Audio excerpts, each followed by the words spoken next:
Бид иргэн зориулсан хуулийн шинтгэл хийж чадахгүй байгаа учраас гудамжинд иргэд айцтай байж байгаа. Улс төрчид өөрсдөө хонгил ярьж байгаа. Өөр хоорондоо устцаар ярихдаа сонсоод байна.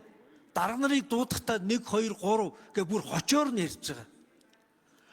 Яг зүүн Германы нууц цагдаа шиг хувийн мэдээлэл хуулийн байгууллагуудад шүүхийн зөвшөөрлгүй алддаг. Тэнд хууль биелж байгаа эсэхийг мэддэггүй.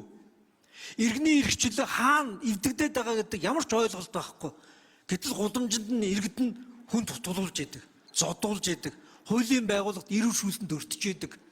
Монголын үндсэн хуулинд байж байгаа шүү дээ. Иргэний хамгийн чухал үндсэн эрхүүдийн нэг бол эрүү шүүлтээс ангид байх. Энэ эрхийг онц байдал зарсан үед үл хөндөж болно гэсэн үндсэн хуультай мөртлөө жил болгон эрүү шүүлтэнд өртсөн тухай.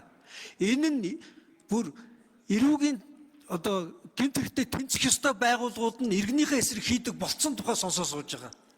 Тэгсэн мөртлөө энэний араас явдаг чиг үр бүхий тусгай хяналтын дээр байхгүй.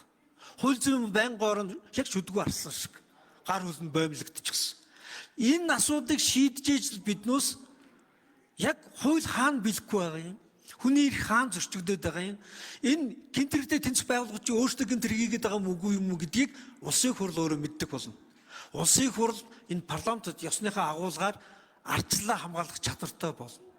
Хуулийн засаглалын төлөө зогсдог болно.